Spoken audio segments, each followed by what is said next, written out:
Hello and welcome to the No Huddle Podcast. It is a phenomenal day to be with you all. And yeah, I'm going to apologize in advance. I am a little under the weather. That's why this is coming out a day late. I also had a flight to catch. So if there's like some weird pauses, some weird cuts, that's just me cutting out some stuff that you probably don't want to see. So with that being said, let's just head straight to the roadmap. We're going to be opening with Bills Broncos. We're going to be then going to the Chicago LA game. We're going to be going to Houston, New England. And then we're going to be capping off the weekend with San Francisco, Seattle, which we unfortunately have to talk about. We're going to talk some coaches. And then for the first time, we're going to talk a little bit of basketball with Jimmy Butler going down for the Warriors. And that'll give a little taste of what's to come once football season is over. So yeah, skip around if you're just interested in a game or interested in a topic. Or if you're a psychopath about football, come stick around for the whole time. It'll be fun. So let's get started. Bills and Broncos. My God, for this one, an absolute heartbreaker for the Bills. I want to say this or 13 seconds. I don't know which one is more painful. I remember I was like on my walk back from class, and I was thinking, like, genuinely, if I was a Bills fan, which one hurts more, this one or 13 seconds? Because the beauty of 13 seconds is that, well, obviously you were 13 seconds away from winning the game, but then you had Cincinnati, and then you had the Rams in the Super Bowl, and that was two very, very winnable games. Whereas this, I mean, you have the Patriots, and then you still have to go play either the Seahawks or the Rams. So I don't know. However you want to think about it in what if land. Either way, all I know is that this is just painful. Now, if you've been listening to the podcast for a while here, you would know I'm not the biggest believer, or I was not the biggest believer in Buffalo. I thought this was a very flawed roster that I didn't see, like, if the Buffalo rosters from before weren't going to win, I didn't see a path for this one to win. But it looked like they'd proved me wrong, really, because if you look at the Jacksonville game, I was very high on Jacksonville, and while I still picked Buffalo to win, I was not confident in that pick at all. So heading into the Bills game, I was thinking, or heading into this, I'm like, okay, the Bills had found their stride. And if you go back on the channel, you'll actually see I made a separate video just talking about how the Bills have rounded into form and that they've proved me wrong, and that this might actually be a team that's ready to go gun for a championship. And then this happens. I thought they turned a corner. I was wrong. We saw the run defense in Jacksonville be really bad, but we saw their pass defense come through with forcing 2 picks on Trevor and Josh playing a clean game. But all of that just completely chucked out the window because it wasn't the run game that killed him. Heading into the game, I know I didn't do a full preview episode for this weekend. Just I was busy with a lot of stuff, but I fully thought it would be RJ Harvey was going to determine the game. That's what I would have guessed. My thing is RJ Harvey's been an inconsistent back, but we know he's a talented back. So my thinking was that if they get him going, Buffalo's kind of screwed. And they didn't. So if you had told me before the game that Denver wouldn't be able to run the ball, I would have thought Buffalo would have taken this one pretty easily. And it wasn't the run that killed them. It was just constant self-inflicted errors. It was almost like one of those off games that we've seen Buffalo have in the regular season, whether that's the Houston game, whether that's the first Patriots game. Like, there have been times, or not even the Patriots game, sorry, the Dolphins game, where they lost 30-13. There have been signs that this Bills team could do this. I just never would have thought it had happened in the postseason. Because James Cook fumbling when they were up 7-3, had the ball in Denver's red zone. That was a killer. Dumb ass fumble. Oh my God, that's got to be the worst play of the season. Unless something crazy happens in the next 3 games, or in the final 3 games here, I don't think anything is going to top that one. What? For the love of me, love of God, I do not understand what he was thinking. I've watched the playback on film. I don't know if he was trying to pitch it back. Something went incredibly wrong. And if you're trying to pitch it back, why are you doing it with 6 seconds left on the clock? There is a 5% chance that play works at best. And there is about a 50% chance that if you fuck it up, that play is going to screw you over. And it did. It gave them 3 points, which was, in hindsight, enough to give them the win. So, yeah. They arm punted a really, really great field position after the Bo interception of the D lineman. I don't know if you remember, Josh was trying to get a deep crosser. Just Andre threw the hell out of it. And then, lastly, the Brandon Cooks heave was just, that was frustrating. So, overall, I understand that there was a lot of debate on the Cooks play. I understand that the way the NFL, it has been, 9 years since Dez Bryant had that weird play in Green Bay where we still don't know if it was a catch or not. And since then, the NFL still has not figured out what it catches. So I understand the frustration of that. I understand that we saw in the Rams game a play that was extremely similar to this one go the other way. But if you just look at that play, whatever the call was on the field was just always going to stand there, which I know can be crushing for some Bills fans to hear. I know I have a big Bills fan that listens to this podcast. I know that might suck to hear, but I understand the frustration. I just understand it. But my thing is, all you needed was 3 points. You were 20 yards away from field goal range. I'm pretty sure that was a third down, if I remember correctly. So I get that. But all you need is 3. All you need is 3, and you have a legendary veteran kicker. And I understand Prater maybe doesn't have the range that he used to. But one thing is for damn sure is that the nerves are not going to be a problem for him. All you have to do is just get the 20 yards. So why on God's green earth are we chucking it anyways for a chance for that ball to get intercepted? That's just knowing the situation. We're going to talk about that in the Chicago game. Believe me. The Dawson Knox miss as well. I mean, that play is just going to haunt them. It's going to haunt them for a long, long time. He was wide open. There was, 20 seconds left in regulation. That would have been it. That would have won them the game. And hey, if Denver goes on to lose on Sunday, maybe that's a result they would have been happier with because of Bo getting injured. So overall, as for the defense, considering everything, it was nowhere near the reason why they lost. And I want to give some love to this defense before, as we're entering a new era of Bills football. Those 2 PI calls at the end are also extremely frustrating. But that defense should have never been in that position to begin with. Whether you want to talk about the fact that they got the stop in overtime, they forced a 3 and out, they got the Bills the ball back where they only needed 3 again. If you remember last season, the Bills were in basically the same spot. All they needed was 3 points again against Kansas City, and they couldn't do it.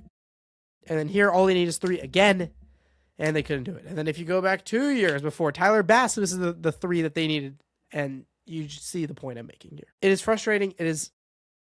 They should have never been in this position to begin with. The defense, not only did you get a turnover on Bo, which is something that I would have been the major highlight of the game, they fixed their number one issue, or at least dealt with it, and that they stuffed the run, whether that was Ed Oliver coming back and playing 20 snaps before he got injured again, or it was just the linebackers doing a better job of crashing. I don't know. It's just, and then of course that pass defense, which did not play up to its expectations, to say the least. When you look at what they did against Trevor Lawrence, when you look at what they've done the whole season, I know that they were down a bunch of corners, which is fair. I get that. But they didn't turn in their best performance either. But with that being said, when you have to deal with 5 turnovers from your offense, allowing 33 points into overtime is more than reasonable. It's basically the best you can expect. When you turn over the ball 5 freaking times, your defense is going to give up over 30. And frankly, the fact that they didn't give up over 40 is impressive to me. So with that being said, with all these frustrations, you can go so far back with this. It goes back to 2018, Josh's first year, when Deshaun Watson makes this unbelievable play. That's a name you haven't heard in a while. Deshaun Watson breaks out of a play, hits Tywan Jones running out of the backfield, and gets a 50-yard play to send the game into overtime after Josh has a ton of mistakes. But that was his second year. He was a young player. Whether you want to go a year forward and then they get blown out in Arrowhead, another year, and then it's the 13 seconds game, another year, and they get blown out by Cincinnati, another year, and then they get the Chiefs in Buffalo. They can't get it done. Another year, the AFC Championship game, they can't get 3 points because the offense isn't able to get it. They get stuffed again. And then this year, where again, the offense, with 5 turnovers, can't get 3 points. It is asinine. And with that being said, Sean McDermott gets fired, and we now have a new era in Buffalo. Now, with me saying all of this, you'd maybe assume maybe a great firing then. But I don't like the firing right now, because I think when you have Josh Allen and you fire your head coach, you're in a unique spot in that you have the number 1 head coaching opening, right? No way around it. You just are. You get the second best quarterback in football. I think some could argue the most talented quarterback in football. I'm not going to argue that. So you would have the beauty of every coach is going to want to come to you, every coordinator. So when you make the firing of Sean McDermott and you position yourself to get the best candidate available, but the problem is that I don't see who that best candidate is right now.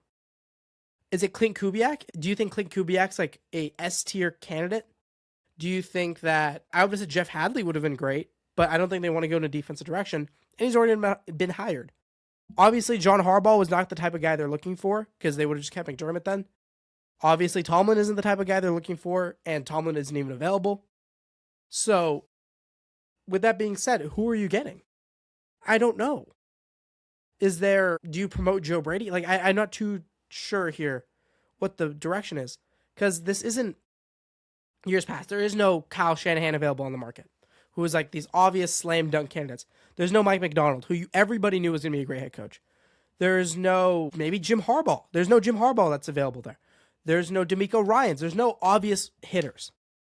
So when you fire your head coach and you now are probably getting into another long-term arrangement with a guy at some point in this offseason, what did you leverage your best position for?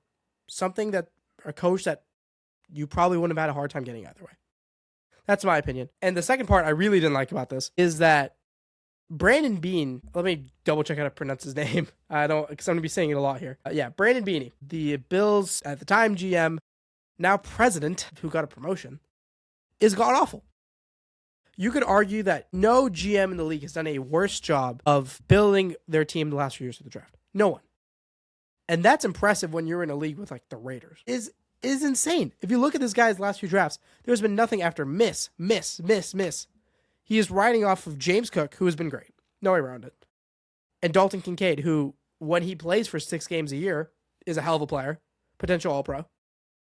Outside of that, just genuinely look through his drafts. And at some point, you start to understand why it feels like every year we're like, oh, can Josh Allen get it done?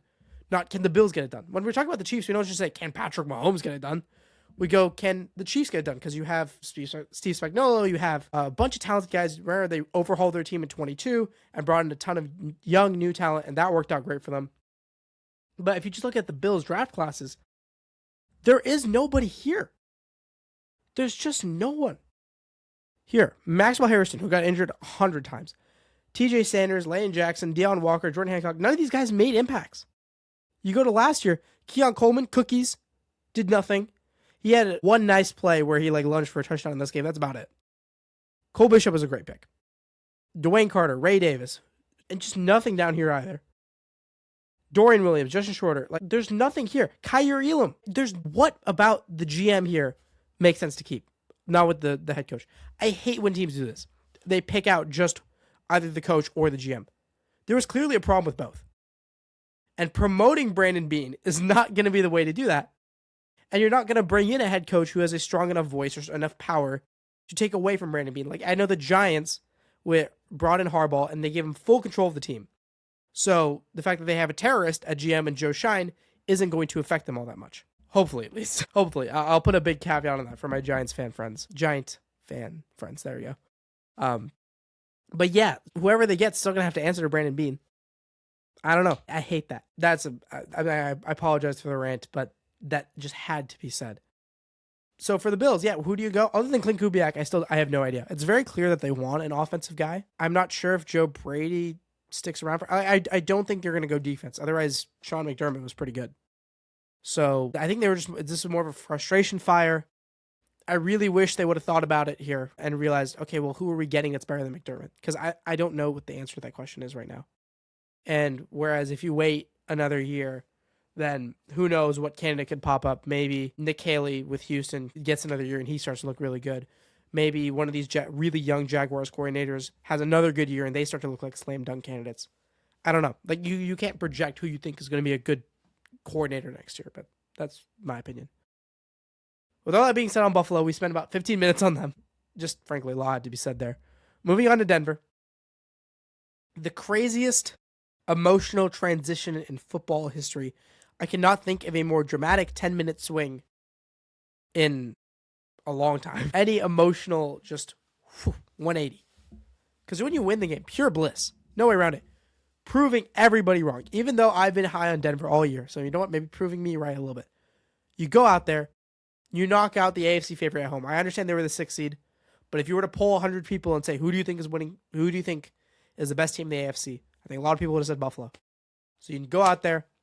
You knock out the favorite at home to just agony. No way around it. Just pain and agony. Bo, turns out, breaks his ankle 2 plays before the game-winning kick.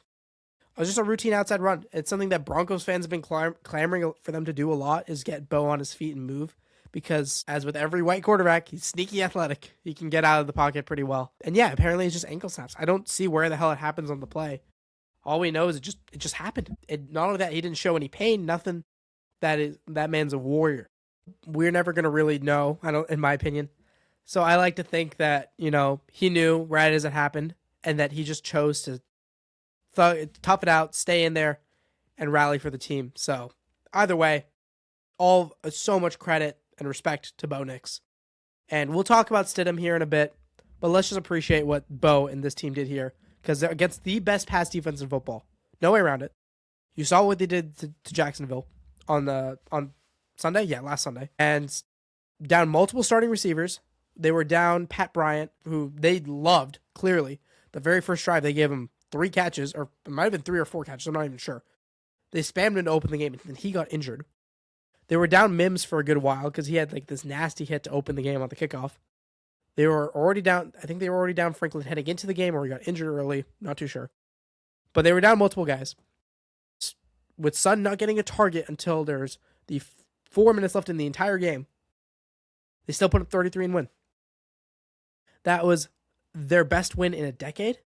I think you have to go back to the Super Bowl in 2015 to get a more impactful Broncos win. Bo played a hell of a football game. One of the best he's had as a pro.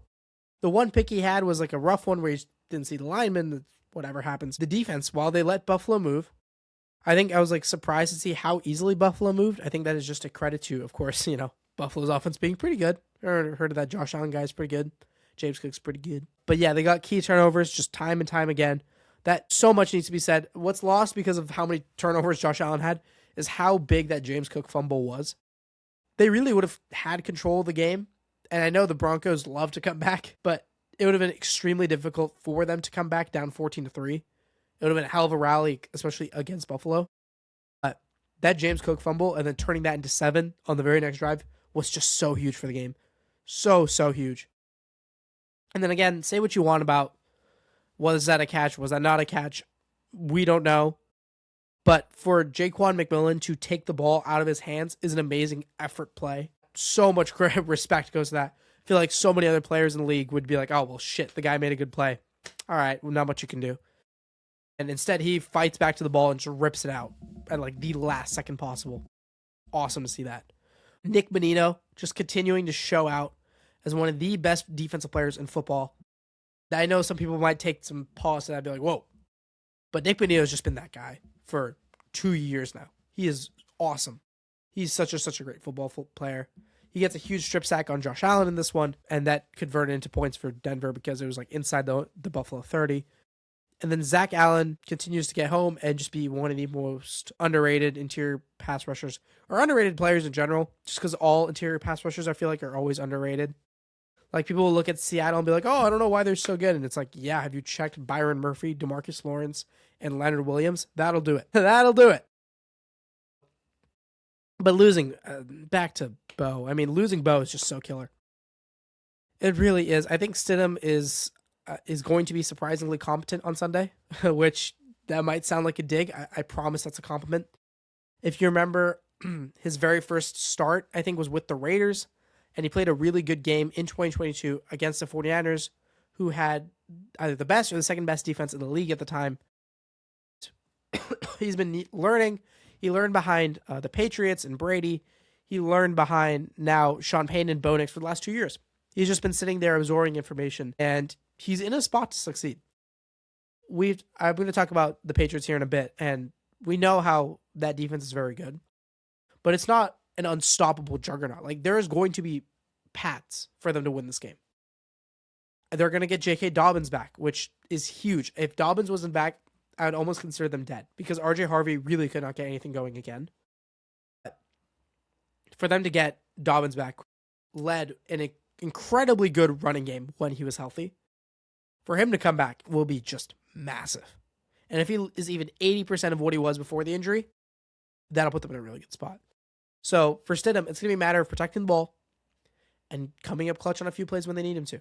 I don't think we're going to see vintage Nick Foles, 400 yards, dominate sort of performance. But if we do, hey, I'd love to see it. That would be an awesome story and a fitting way for this bonkers-ass season to go. But yeah, we'll find out. I'm so sorry for Broncos fans who, for the first time in over 10 years, have a season to be really, really proud of. And for their starting quarterback to go down like that after proving so many people wrong, like he just has all year. Moving on from one classic to another one. It's divisional round. It always gives us a few classics. Bears-Rams. I mean, let's just start with the obvious. That 4th and 4 might be one of the greatest plays I've ever seen. I would have to think about it. I would have to think about like Julio Jones on the sideline of Super Bowl 51 coming down with that catch was also one of the greatest plays I've ever seen. Malcolm Butler obviously jumping the interception in Super Bowl 49. I'm trying to think of smaller moments. Tyreek Hill in the 13 seconds game running through the entire Bills defense to score is also one of the best plays I've ever seen, but that like just a feat of sheer talent. Like I'm just racking my head. Obviously the Minneapolis Miracle, but that is also more of a product of the Saints defenders genuinely being the most goofy players I've ever seen. Like I'm really thinking here. There's definitely a few Calvin Johnson plays that I'm just missing in my head, but that one, I mean, that's really high up there for me. To dart back 20 yards and just from the 40-yard line, not even off your back foot, off your front foot, kind of, like barely, jump, turn around, and huck it to the back corner of the end zone from the 40. So you're looking at an over 45-yard throw right around there, and put it in a spot where only your guy can get it. And for Cole Kmet to come down and catch it. I mean, it's unbelievable. It's unfreaking believable. And let's give credit to, obviously, we're going to highlight it as like a Caleb play, but so much credit to Cole Kmet because it is so hard to track that football. It is so hard to track that football. And not to mention, when you see your quarterback running back 20 yards, usually means the play is dead. Usually it means, all right, well, time to wrap it up. It was a good season. But for him to still stay in the play, get ready, look, and then find the ball in the air, free and coming in out of nowhere like a stork dropping a baby, and just track that thing and catch it. Oh, God. Oh, my freaking God. I started this podcast, man, because I just love appreciating good football. And that play is good freaking football. I think if the Bears had gone on to win, it would be a top 10 play of all time. That is my opinion. Because they didn't, I think that there will be some other plays that are going to be deservingly moved ahead of it. That's fair. I'll live with it. If someone wants to get into an argument with me about, well, no, this play is cooler, yada, yada, I'm happy to see more cool plays, so I'm not even really going to argue back. But with that positive out of the way for the Bears, we got to move on to why they lost the game, which is losing the turnover battle 3-0 and messing up your 4th down, so there's probably more like 5-0. Just time and time again. They just made this win impossible, even with the miracle on 4th and 4. Very, very 2023 Lions-esque in their 4th down decisions, and I mean that in the most negative way possible. I have no idea what some of these Ben Johnson decisions were. Like, he may be just one hell of a play caller, but my God, much like the other great play callers in the league, he is a terrorist in these game time clock management decisions. Oh my goodness. Just where common sense is all you need. He is baffling. Going for it on 4th and 3 to open the game was a flat out bad call. I don't care what anybody says. But if you look at the analytics, there's like a 60%. No, shut up. Going for it on 4th and 3 there was dumb. All you needed was 3 points. The Rams were probably going to score in that first drive, and they did. So taking the 3 there, just take the 3. In those conditions, take them. Trying to run it a couple of times. I'm not sure if they failed on 1 or 2 4th and 1s. If I remember correctly, it was a 3rd and 1 and a 4th and 1 they failed, where they just tried to run the ball up the middle. And when the Rams' big weakness is not particularly great linebacker play and bad corner play, I don't like attacking their biggest strength in their defensive line on those huge spots. I just don't. Taking the ball out of your miracle workers' hands, I don't like that. And not only that, when your offensive line's injured, because Ozzie Tropilo, their starting tackle, was out for the game. So Joe Thuney, their amazing interior guard, had to play the left tackle spot. And we're still running up the gut. I didn't like it. And then the one time I would have gone for 4th down, in my opinion, was there was about a minute left in the game, or in the half, and the Bears had, I think, a 4th and 3. And if they opted to take the field goal, which I thought was incredibly dumb, Because a huge part about football, and Kyle Shanahan speaks a lot about this, a huge part about winning games is managing your possessions well before the end of the half. So you can either lap teams or you can, you steal possession right at the end of the half. If you go for it and get it, not only do you put yourself in a spot to get a better shot at a field goal, which they made anyway, so fair, or score a touchdown, but you also don't let the Rams get the ball back. So in that spot, you go for it, and let's say you get it, then you have a potential to get 7 to their 0. And instead what happens is they take the 3, and then the Rams are able to get the ball back, and what do you know? They drive down the field and get a field goal. So your last drive was essentially for nothing. Some simple stuff. Some really simple stuff. And I didn't like those calls that they had on 4th down anyways. When, 4th and 4 also didn't work out particularly great. But then, Caleb Williams does a Caleb Williams play. As for the offense as a whole, I mean, I get it's cold. I get it, man. The winter in Chicago, I live here. It's freezing. It's horrible. But those receivers should be used to it. And they just kept dropping the ball over and over and over again. Oh my God, it was so bad. On that first drive, you could tell I'm frustrated here because as a Niners fan, Seahawks-Rams is killing my soul. But whatever. The Rome drop on 3rd down, I think it was 3rd and 3. It was before the 4th down attempt on the first drive. Just letting the ball go clean through your hands just took 7 off the board because they didn't end up taking the field goal. They tried to go for it, and that didn't work. So him dropping an easy touchdown in his hands takes 7 full points off the board. They had multiple huge 3rd down drops in general. I want to say DJ Moore had one. I want to say Luther Burden had one. And I want to say Rome had another one. So, yikes. And speaking of DJ Moore, I know there's also some debate over this, whether it was a bad throw by Caleb, whether that was DJ Moore not continuing to run the route. I think blame should go on both of them because, yes, DJ Moore absolutely did mess up that route royally. It looked like he wasn't trying on the end of that route, which is what Collinsworth said, which if a national broadcaster is going to say that live, that means he means it with his full heart because that didn't look great at all when you watched it back on film. Like, it just looked like he assumed he wasn't getting the ball, and then you see it, and it's like, oh, shit. Whether it was that, some miscommunication, I just don't know. And it is also just not a great situational throw. Whether that was 1st or 2nd down doesn't particularly matter. All you need is 3, just like we were talking about in the Bills-Broncos game. You got to know your situation. All you need is 3. The Bears in that case were about 20 yards away from a field goal at most, and taking a shot there just doesn't make sense. You have to know the situation you're in. And that was a risky throw. Even if DJ Moore runs that route properly, it's still a risky throw. The only way you can lose that game for Chicago is by having a turnover in that spot, and that's exactly what they did. So I give a lot of blame to both Caleb for not understanding the situation and DJ Moore for not running the route well. Whatever. Caleb continues to just be the Caleb that we know. Sometimes just painfully inaccurate to the point where it hurts your soul. And other times he'll just make plays that literally only he can make. Where, just like that 4th down, I don't even know if Mahomes makes that throw. Like, that's the level of play we're making here. I don't know what quarterback in history makes that play. I think Rodgers had the arm talent to make that throw, but I don't know if Rodgers can run away from those guys for long enough. If he gets the routine stuff down, I mean, he'll be the best quarterback in the NFC. No way around it. NFC. If once he just gets the basic shit out of the way, my God, he'll be an unstoppable unit.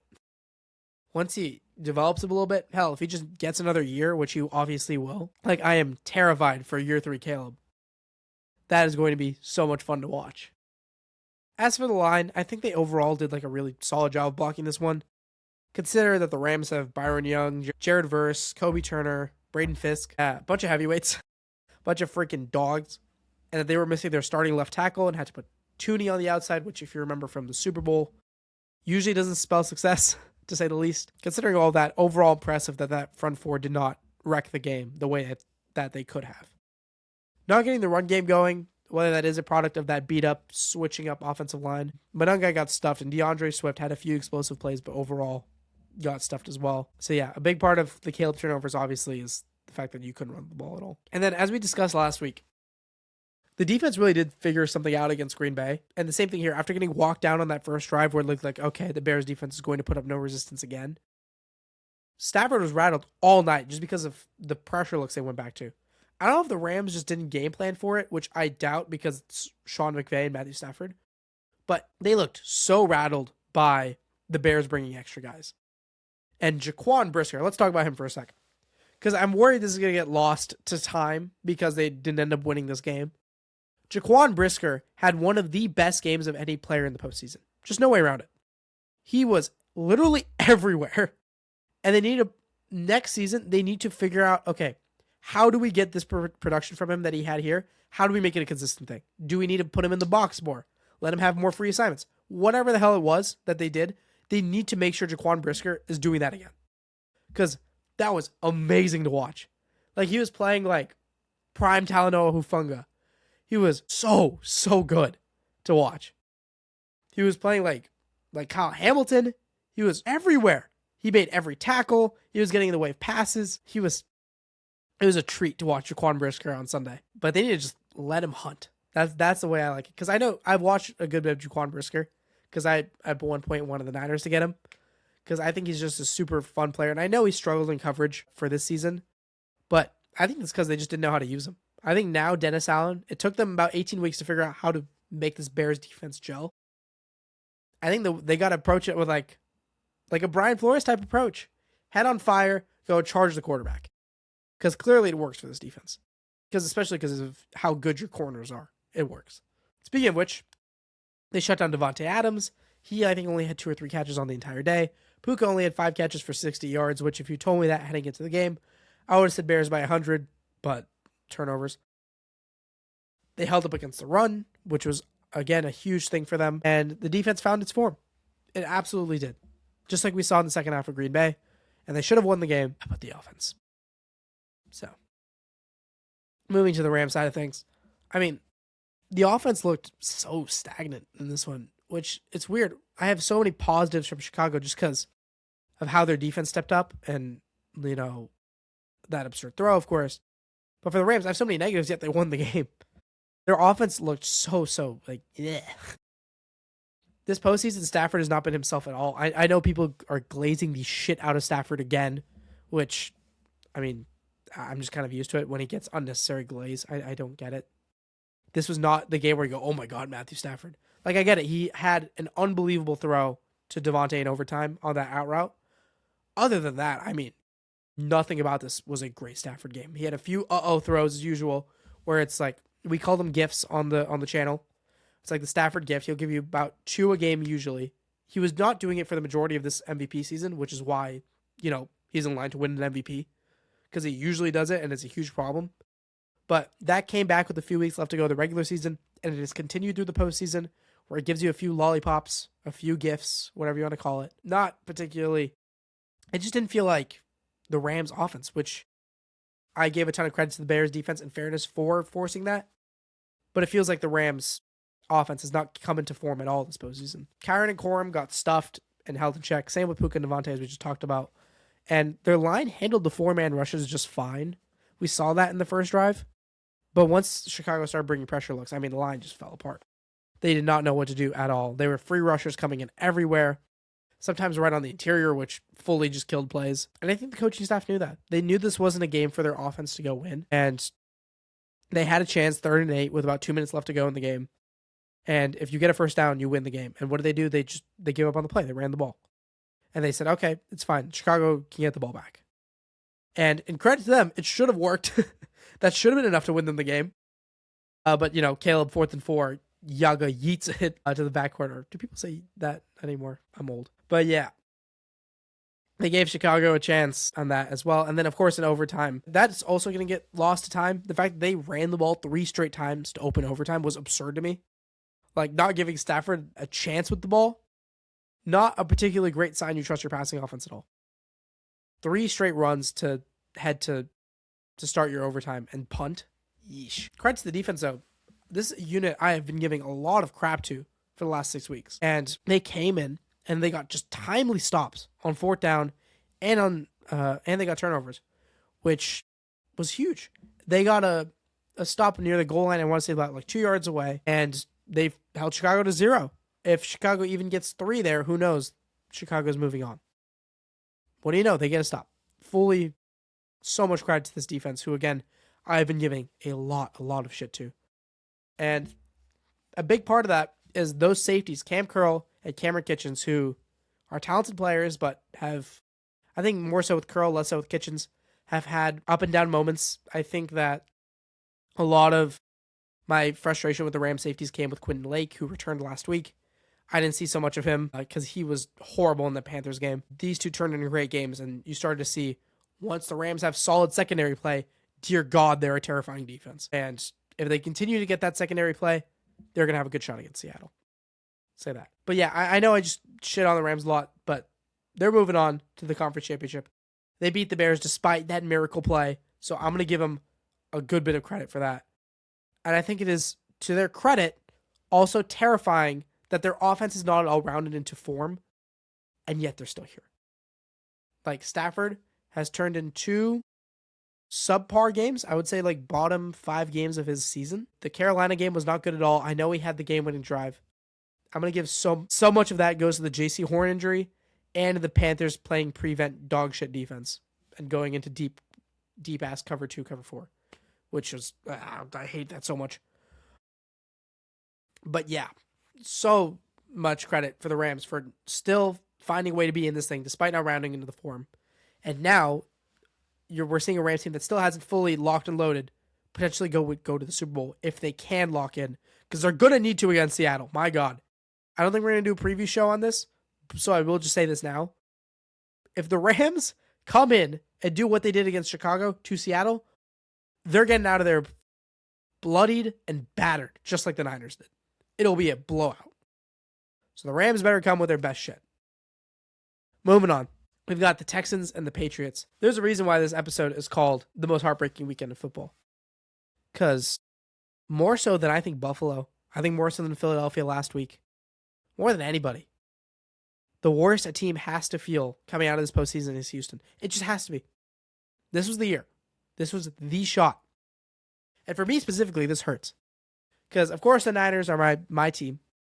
But outside of that, I have loved this Houston team so much. I have been caping, and a big reason is that because this whole year, the year I started this podcast, a big part of it has been me riding with Houston. Even through 0-3, through just losing some truly awful games. A big part of this has been, I went to the Niners-Texans game in person. I saw that defense in person. And I'm like, holy crap, this is a special unit that can take them far. And then it looked like they'd proven me right. They go on this 10-game win streak. And I'm like, I finally see this Houston team. But we had a hint that something was wrong with CJ Stroud against Pittsburgh turning in a god-awful performance and finding a way to step up the next week and turn in an even worse one. Coleman described it as the worst game a Texans quarterback has played since the invention of the Houston Texans, which has not actually been that long. I'm pretty sure the Texans are the most recent team to be added. But, I mean, he had 4 interceptions. Only one of them wasn't on him. And that was the tipped up Xavier Hutchinson play, which, I mean, that was a good throw. Shit happens. The other 3, though, were some of the worst interceptions any quarterback has had all year. And I don't mean that lightly. You had a short out route. He threw it so inside, which is like the one thing you can't do on a quick out is throw it inside. He did that. He had a play where he had Christian Kirk open on the sideline, running free, or not free, but he had to just fit it in between this pretty sizable window between the safety and the corner and just shanked it. So Carlton Davis could just go pick it off really easily. And then he had the coup de grace, which, I mean, that pick 6 play was just so bad by everybody. Harrison Bryant, I never thought I'd have to say his name on a podcast. These Houston backup tight ends are genuinely the worst backup tight ends I've ever seen in my entire life. These are I don't know how they have jobs. Cade Stover and Harrison Bryant are large, gigantic reasons they lost this game. Harrison Bryant, they're running a play-action bootleg where Harrison Bryant has to come lay a crack block on Clavon Chason, who has been having just a hell of a year. He needs to lay a crack block so CJ Stroud can get out and make a play. This dumbass runs out on the break, doesn't make the block, slips to the ground, and just eats shit on the floor. And then he gets up, looks around only to try and track the ball because CJ Stroud gets murdered as he throws it. And this dumbass can't even find it.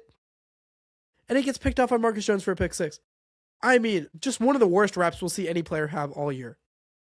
No way around it, because him slipping, at least CJ Stroud could just throw it in his area and get out. But him, I mean, oh my God, it was so bad. And on that note, why the hell is CJ Stroud even throwing that ball to begin with? For the love of God, take a sack, live another day. Do not do that. Harrison Bryant and CJ Stroud, for the love of God, fries in the fucking back. This game was over when Dalton Schultz went down. CJ and the offense had no idea what to do without Nico and Schultz. There was just no understandable game plan, to say the least. Cade Stover and Harrison Bryant should not be on any other football team ever again. That needs to be said right now. And there needs to be real conversations in Houston. There absolutely needs to be real conversations in Houston.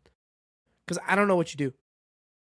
You have been put in this very, very difficult situation in that your quarterback is the reason your team's not going to Santa Clara. No way around it. This team was going to the Super Bowl. I refuse to hear any argument from any Broncos fan, any Bill. Like, this team was a CJ Stroud, 0 interception, 150-yard game away. Like, if CJ Stroud literally goes 16 for 35, has 150 yards, no touchdowns, no picks, they win this game by over 10. That's how good this defense was playing. It was only if CJ Stroud had multiple turnovers that they could have lost this game. And not only that, he gifted them 7 points on the Marcus Jones pick. He fucked the team. Just no way around it. The offensive line, of course, turned in their usual bad performance. But yeah, I don't... CJ Stroud's due for a contract extension. For the love of God, do not give CJ Stroud that contract extension. Even more so than I believe that with Bryce Young in Carolina. Do not give CJ Stroud that contract extension. You have to let him play this out. I think they already did pick up the 5th-year option. I wouldn't have done that either. He has not played good football consistently for the last 2 years, ever since his rookie year. If you want to go back to a specific point, the thing that gets brought up a lot is him and Caleb Williams. Like, he'd saying, oh, you'll learn out there, little bro, or whatever the fuck it was. Yeah, if you want to go back to there, then sure, right around there as well. Yeah, I am just baffled. Because this Houston team it was the year. It was 100% the year. I think that this is a team that could have matched up well against Seattle. I think this is a team that really, really well could have matched up against the Rams. It's just frustrating. The run game at all could not work at all, which is annoying as shit because that Steelers game, Woody Marks turned in an unbelievable game. And this time he did it in the other way around because I think he had over 1 yard a carry, right around there. And he fumbled in the red zone too, which took 7 points off the board when, for the love of God, this offense couldn't do anything. Chubb was ever so slightly better, but I mean that in that he had 2.5 to 3 yards a carry and didn't fumble. So the bar was pretty fucking low. They need a real running back, and they need real competition for CJ Stroud next year. If Mac Jones isn't in a giant bidding war between you guys, the Vikings, the Jets, I don't know what teams are going to be in the Mac bidding war. When we get into the offseason, we'll talk about stuff like that. I think they need to be a part of it. Get somebody who, worst case scenario, can just run your offense competently and not get in the way of that defense. It's sad to see a truly generational defense go out like this. I'm going to praise this defense now. All things considered, may have been one of the best performances in the year when your offense gifts the other team 7 points and 4 other turnovers, sorry. Allowing 21 points on defense is one hell of an accomplishment. One truly impressive accomplishment. Because time and time again, they bailed the offense out. Gave them golden field position plays too, because Will Anderson kept forcing fumbles off the edge. Yeah, I think he had 2 of them in this game and 3 sacks. He's so good. He's so good. And they were a pick 6, and then if Stroud doesn't throw the pick 6 and Keyshawn Boutte doesn't have a diving one-handed catch, their defense would have been enough to still win them the game, which would have been just absurd. Like, my jaw was on the floor when they went at Derek Stingley twice and it worked. Because I have been watching a lot of Texas football, and usually teams just do not throw the ball to 24 at all because it's usually a very, very bad call. But this time, credit to the Patriots for the level of, frankly, ballsiness you have to do it. But they threw 2 deep balls at him on the same drive, and they forced a PI, and then they got the most unbelievable one-handed diving catch to get a touchdown and really ice the game. Kamari Lastimer, of course, you can't really target him either because he's a hell of a corner as well. Will Anderson might get $50 million in this offseason, by the way. I'm just going to say that.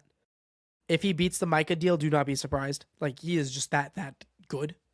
And then Danielle Hunter just continues to stay a menace to society. Constant 17 sack seasons. Just consistently turning in amazing football, time in and time out again. So much so to the point where, like, when I watch Danielle Hunter, he's 32 and he's still doing this. I'm curious, actually. I'm going to check the all-time sack record. I know Bruce Smith has it. I just don't know how many he has. Bruce Smith all-time sacks. Let's see here. Bruce Smith has, Jesus Christ, he had 200 sacks. I think I knew that one, but it's just absurd to think about. I don't know where Danielle Hunter is at, but I'm not sure if he can make a run at that. Yeah, it's 115. Oops, sorry. Yeah, so Danielle Hunter has 115. So I'm not sure if he can make a run at Bruce Smith, but he will end up surprisingly close to that, is what I will say. Like, don't be surprised if he finishes his career with 160 sacks and ends up as like a first ballot Hall of Famer, especially if he just gets a ring. Like, he is, oh my God, Danielle Hunter is so good. Moving on to the Patriots side of things, I mean, we'll have a long talk about Houston in the offseason. I will say that. Drake May, it was not a pretty performance at all. I am concerned about those fumbles a bit, but overall, you got over 20 points on Houston, which is what you need to be Houston. I have said that time and time again. My thing with Houston is that usually their defense allows less than 20, so if you can get to 20, it means they won games. Give credit to the Patriots for getting to 20, because that is what you need to be Houston. That's exactly what they did. And it's so much harder than it seems. I know I seem very blasé about it, but genuinely getting 20 on Houston is a giant accomplishment and a sign that you have a pretty good offense. Big part of that, Ramondre Stevenson saved his best ball for the postseason. He looked really good with the ball, had a few explosive plays, especially early in the game, before Houston started doing that bullshit thing where they somehow stuff every run for 1 yard, which I think if you're a Patriots fan, you can understand what I mean by when I say that. Like, it seems like every time on routine. 2nd and 10 handoff, instant no, 3rd and long, every time. And those tackles were just flat out not ready for those freaks off the edge. A poor Will Campbell coming off the injury. He had his welcome to the NFL moment, guarding Will Anderson one-on-one on the edge. Insta-tossed. Like, there was just nothing he could do. As for Drake May, I mean, he put the ball on the ground twice with those fumbles, which, yeah, that sucks. But not having it a pick when playing this Houston defense, I think deserves a lot of credit. Like, it is so easy to have a turnover. No, and for Drake May, like, I know those fumbles were frustrating. Like, yeah, that sucks, especially because he had that problem against the Chargers. But coming away against Houston with a 3-to-1 touchdown to interception ratio is wildly impressive and deserves a ton of credit. And then, of course, that Kayshon Boutte throw, that was such a pretty throw, literally the only place his guy can get it. And he put it there. Give him a ton of credit. And for the Patriots defense, this has been one of the more underrated units of any team really all year. Whenever they have Milton Williams, this defense looks so good. I know that might be kind of repetitive. We've said that on this podcast a lot. But Milton Williams is just a game changer. He's just one of these guys where you plug him and you play him, and yeah, your defense is good. We saw that with Philadelphia last year. Big reason why they took a pretty sizable step back is because they lost Milton Williams. Even though, yeah, the rest of their defensive line's really good. They just didn't have Milton Williams, which is so hard to come back from. But yeah, he is there with New England, and he's, again, just awesome. The secondary just continues to sneakily be one of the better secondaries in football. Of course, you have Christian Gonzalez fully shutting down one side. You have Marcus Jones out in the slot, who I know he got beat by Christian Kirk on that touchdown, but other than that, of course, he had the pick six, which helps. And he had a few big returns. And this incredibly just young team continues to prove just how far you can go with good coaching and good quarterback play. And I know that might seem like kind of obvious, but I feel like at times we forget that. It's just like, this, because so much of discourse can just be, this quarterback didn't do this, something like that. But it really sometimes is as simple as you have a good coach, you have a good quarterback, here you are. And yeah, Vrabel in his first year, Drake May in his second year. Those are just extremely talented people. And what do you know? They are sizable favorites now to head to Santa Clara. Moving on, Hawks Niners. Man, I don't want to talk about this. No part of me wants to talk about this, but we have to. On the Niners side of things, I mean, there's just so many things you can point out. There was no time for Brock. The offensive line just completely fell apart. As expected, when your interior offensive line is Spencer Burford, Jake Brendel, and Pooney versus Byron Murphy, DeMarcus Lawrence, Leonard Williams, what did you think was going to happen? When your tackles, who the one thing they really struggle with, they're very talented, Trent Williams and Colton McKivitz, but they can't handle speed rushers. What does Seattle do? Get speed rushers. Uchenna Nwosu, Boye Mafe. Yeah. That'll do it. And what do you know? Both of them turned in pretty subpar games, especially Colton McKivitz, who had probably his worst game of the entire year. So no time for Brock. I think he was pressured on 50% of his dropbacks, and Seattle blitzed at a 10% rate, which would be the highest pressure rate for any team this season and would be the lowest blitz rate of any team per season. Yeah, pretty fucked. There's no run game. McCaffrey only got things going in the pass game, as has been the standard all year. He got injured for a time in this game, and Jayton just went down with a plantar fasciitis injury, which, what the fuck is that? I thought that was something that, like, older people got. I didn't know it could happen to a 22-year-old tight end. There was no defense. There was flat-out bad play calling, that fourth down where Juszczyk has the ball. There's bad play calling, that fourth down to open the game after the Rashid Shaheed kickoff was egregiously bad. I know the Brock sneak has been one of the most effective plays all year. A reporter asked about it. It's like, well, why didn't you run the Brock sneak? It's like, oh, well, Seattle filled all the gaps. Oh, sneak it. Run something else. Don't go. I get that the outside could potentially be open, but then you're relying on your, let's just say, subpar blockers on the outside and those receivers and tight ends to hold up blocks. And guess what? They didn't. So many frustrating things here. No defense, as expected, really, all year. Kenneth Walker did whatever the hell he wanted to all game, which is exactly what we expected. And yeah, just god-awful receiver play too, because Ricky Pearsall played through injury, which, if you know, one of the biggest pet peeves I have on this channel, I've been talking about it for quite some time, especially with the Lamar Jackson injuries and situation in the regular season. I hate it so much when there are types of football players where they can go. Some guys, like you saw with Josh Allen, has like 5 different injuries, and it doesn't matter. They can still go. They can push. And there are other guys that just cannot play when they're banged up. And I don't think that's a good or bad thing either way. I don't think that's necessarily a flaw. I just think that's part of your play style. And we know with Ricky that if he is not healthy, he does not play well. And what do? They throw him out there. And he is clearly injured, and he does nothing. Puts up a goose egg. Can't get open at all. 0 catches, and has a drop on third down. So you're giving that spot to Ricky over one of your younger guys, like Jordan Watkins, who, yeah, he hasn't played all year, but at least he could give you something.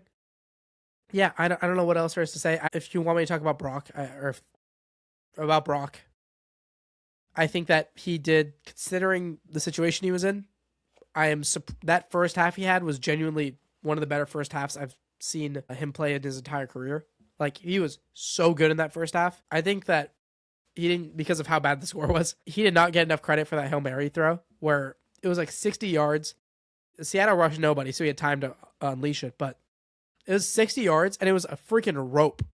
It was a perfect throw, and he put it right in Tonjes' hands, but Tonjes couldn't fucking catch it because it got batted out of his hands.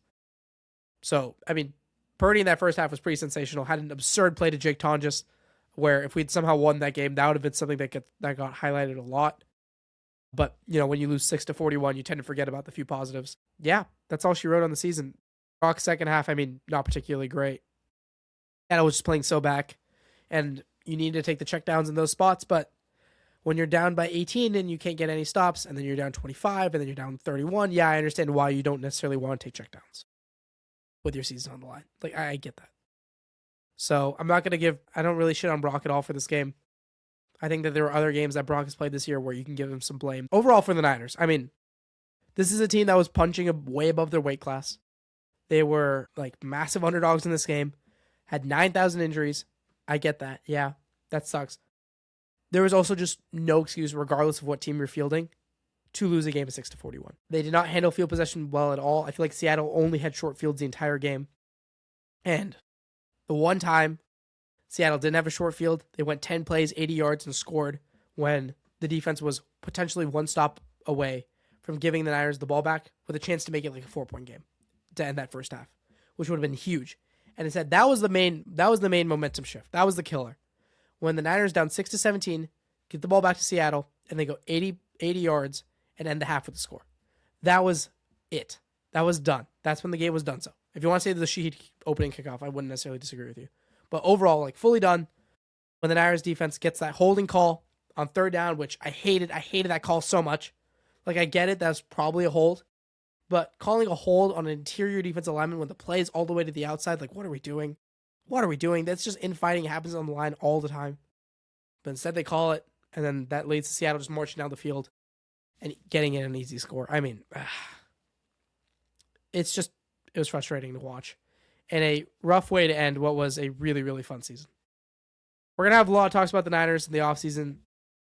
I plan on doing at some point a full guide to the Niners offseason. Like, I'm going to say exactly what I would do in the draft, free agency, stuff like that. So that'll be fun. But that's all content to look forward to after the Super Bowl. So, yeah. Moving on to the Seattle side of things. I mean, Mike McDonald, man. Mike freaking McDonald. He is just like, they did exactly what they did in Week 18. And it worked to a T. They figured out what to do in that Week 18 game. And they didn't deviate from it, and it absolutely worked. This is what the Week 18 game was. It's just there's a different score attached to it. This is the same game. The exact same game. Dominated on the ground, and they were able to stay. Their defense ran nothing but too high again with nickel and Nicky Manwarrior. So they were still able to do exactly what they wanted. Still just played back, cover 4 against particularly dog shit receivers. So they were never going to get open to begin with. They were able to stay back, didn't have to stack the box, just trusted their 4D linemen and those 2 linebackers to come out and make plays on the run. They did. They trusted those 4 defensive linemen to get through it and get home every time, and they did. It's just, when you get Seattle is going to be so comfortable in that spot. And the Niners did nothing to take them out of it. They couldn't run the ball to try and get them out of that nickel, cover 4, just too high setup. They couldn't do anything to take Seattle just out of their comfort zone. And they did exactly well. Like, all of my notes here I feel like are just the exact same as Week 18. They ran the ball extremely well, which for this game, by the way, Charbonnet's torn ACL is an extremely tragic injury. I think him and Kenneth Walker really complement each other super well. And I know people are like, oh, well, Walker's probably the better player. But there is a certain truth to limiting a running back's touches just makes them that much more explosive. And you saw it with Kenneth Walker. And at least for the Niners in particular, Kenneth Walker was the way bigger problem. So him actually getting injured probably helped them in this game. But for the next 2 games, which the conference championship and then a good chance of the Super Bowl, losing Charbonnet is just, it's so crappy because it feels like Charbonnet is good for like 4 to 5 yards every time. He's such a great power back, and hopefully he returns healthy next season. Yeah, Darnold didn't have to do all that much. I think this is a little different than Week 18. I'd say Week 18, Darnold didn't have a particularly great game. This one, I'd say he played like about as well as you could ask him to. He had a few like insane tightrope throws in tight coverage and still made it work. Seemed to anytime they needed him to make a play on like a 3rd down, he was able to do it. They never took Darnold out of his comfort zone, but it's not like it mattered. Yeah, he still held the ball a few times and took a few sacks, but they were less egregious than Week 18 as well. Yeah, Seattle's moving on 6-41. I mean, just domination. And if you're a Seahawks fan, I mean, what better way to potentially win a Super Bowl than this path? You get the first round bye after beating your most hated rival in their stadium, and then you beat them 6-41 again, and then you get to play your second most hated rival in the Rams, and then you get to go back to Levi's and potentially play the Patriots, who took away Super Bowl 49 from you. So the ultimate hate revenge tour to try and win a Super Bowl in Levi Stadium. That is disgusting me to say it, but that's the situation. So ton of credit to Seattle. They played one hell of a football game, and I am so excited for Sunday to see what they do against the Rams. Moving on. I know we're over an hour for the show. If you are still here, all the credit and love to you. We got some coaches to talk about, man. Robert Saleh and Brian Daboll heading to Tennessee. For my Niners, I mean, losing Saleh is just, ugh. Well, that's just like the fact that it sucks that we didn't get to see him have this defense at full strength and see what that looks like outside of the first 2 games of the season. And that is, in that first game, they held the Seahawks to 13 points and got a game-winning strip sack in Seattle, which now looks like one of the most impressive wins in the regular season period. I would have loved to see what he could have done with another year. And kind of screws over the Niners in that if he stayed another year, then by the Rooney Rule, they would have gotten 2 third-round picks. But they don't. And then he gets a great hire in Daboll, who clearly loved Cam Ward. And yeah, now both of them get to go take over in Tennessee. And for as much as I dislike Tennessee as a spot to be a head coach, just because they have such a quick trigger to fire coaches, like there's been an insane turnstile in Tennessee. The fact that they fired Vrabel ever to begin with is beyond me. But if you're gonna go to Tennessee, I mean, they set themselves up with success here. And Cam Ward, Robert Saleh, and Brian Daboll. I'm also excited to see what he does with Jeffrey Simmons. That's going to be So cool. Outside of that, Mike McDaniel heads to the Chargers as their OC. Obviously a great hire. Leaps and bounds better than Greg Roman as an OC. Let's just say that. Him and Jim Harbaugh, I'm curious to see how that all works out. I imagine Mike McDaniel will be the play caller. But seeing what he did with Tua and Tyreek, I'm curious if that means Tyreek's coming over to the Chargers in some form of trade. Or Jalen Waddle, because we know that the Dolphins were potentially open to trading Jalen Waddle. It just would have taken a first-round pick, and the Bills said no. But I imagine now with a year removed, and as the Dolphins are looking to head towards a rebuild, maybe Jalen Waddle becomes available for a second, and the Chargers can pounce on that. And then the last hire, which I really liked, Jeff Hadley to the Dolphins as their head coach. We've been talking about Jeff Hadley as a potential head coach here for a while, and he was so good with Green Bay. And I think he's going to be just nothing but that for Miami. And again, same with Tennessee. I don't like being a coach in Miami, especially you only get 2 head coaching opportunities in the NFL. That's just the way it works. That's why I don't know about Robert Saleh going to Tennessee as that second opportunity.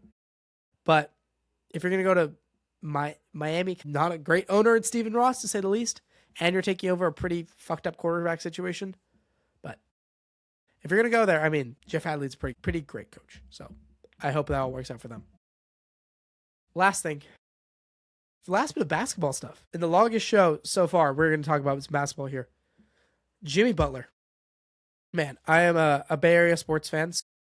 Except for baseball. I've just never gotten to baseball. So I'm a pretty big Warriors fan. Like I would say I'm an NFL fan and a Niners fan. But I would say for basketball, I'm just a Warriors fan. So I've watched basically every Jimmy Butler game, maybe outside of 20. I watch a lot of Warriors basketball. And it's Jimmy Butler's injury is so freaking killer. Because I don't know what you do for the Warriors. This is it's painful. It is so painful.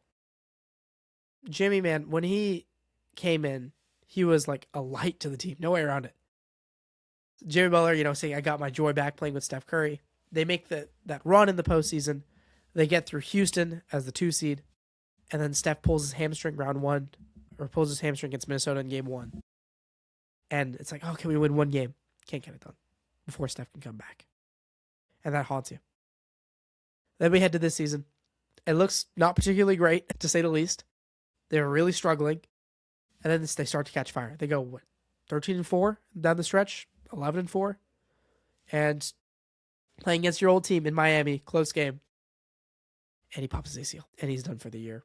And I think in basketball, usually that means they're going to be done for the majority of next year. It is just, for 36-year-old Jimmy Butler, we are likely seeing the end of, at the very least, his prime as a basketball player, which is so tragic, because he was turning in one of his best seasons as a pro. He was over 20 points per game, ton of rebounds, extremely efficient from the field. Hell, 37% from 3-2, which was for Jimmy Butler a pretty good stat.